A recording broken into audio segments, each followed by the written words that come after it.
Hey soulmates, the wedding season is upon us again. So I'm going to show you how to make a cathedral veil. Stay tuned.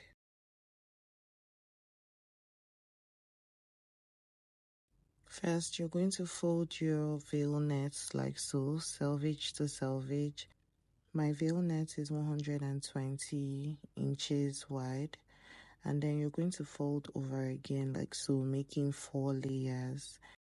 To create the round edge effect, like it is in the picture, because you don't want your veil to have a four corner effect, you're going to go down by 25 inches from the end of the fold, and then from the corner you're going to go inwards by 10 inches like so, and then from there you're going to connect the points together to give you that round effect at the bottom and also at the top part of the veil, just around the edges of the veil.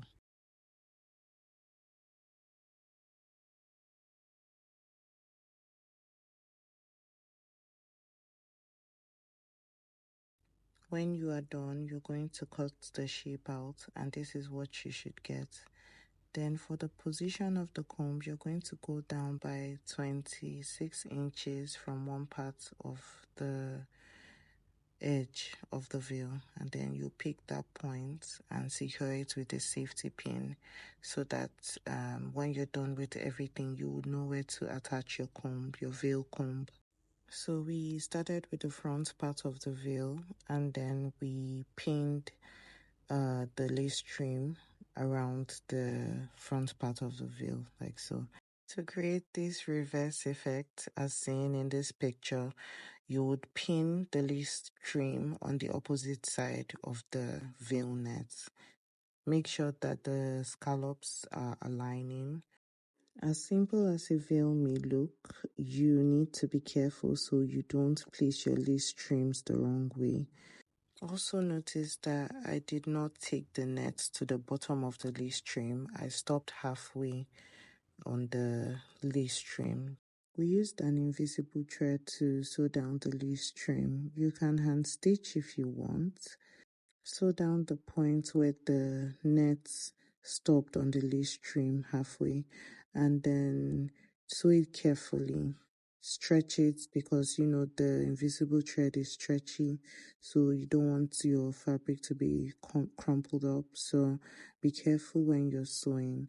Next, you would go along the scallop edges of the lace trim and sew down to your veil net like so. Kindly take your time to sew this properly. I increased the speed of the video just so the tutorial can be as concise as possible. But please make sure you take your time to sew down the edges of the lace trim. Pull it as you sew so that the invisible thread doesn't drag the fabric.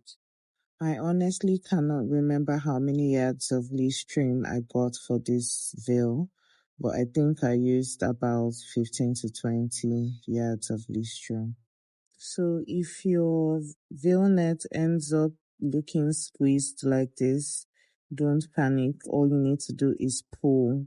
That's why we used an invisible thread, because an invisible thread is elastic. So you just pull it and then you release the tension along the edges of the veil net. So with the extra lace trim, I created a reverse effect in the sense that the lace trim was on both sides of the front part of the veil. So when it was flipped backwards, it was visible. And then when, it covered the face, it was visible as well. So cut a strip of net of 1 inch wide. We are doing this to wrap the comb of the veil net. This will serve as, the point of attachment between the comb and the veil net. So you're going to continue wrapping the comb like so until you have a thick wrap. You can cut the excess net off with your scissors and use an instant glue to hold down the net like I did in this tutorial. You can sew it down or you can just use a glue to hold it. I used the glue because I was still going to use my thread and needle to sew down on that point while attaching the veil net to attaching the comb rather to the veil net. So I used my invisible thread for this. I didn't want to use a white thread because I wanted it to come out looking as neat as possible. Before you attach the comb, you need to reconfirm the part of the veil where you're going to attach your comb to, so you don't attach it on the part of the outer part of the veil. Also, you need to be careful with the direction of the comb. You know how the comb is going to sit on your client's head or your head if you're making the veil for yourself. So you place it properly like this, and then when you're sure, you will confirm again and again because you do not want to make a mistake. So yes, so I cut this comb. Sometimes you wouldn't find it this short, so I broke it into two to get this result. Next, you attach the comb to your veil like so, and then you're pretty much done. So it's easy. It's not as hard as it looks. So next time your client tells you to make a veil for her while making a wedding dress, do not be scared. Just watch this tutorial and you are good to go. Kindly leave a comment, like this video if it was helpful, and please share and subscribe. Thank you for watching. I really hope this was helpful.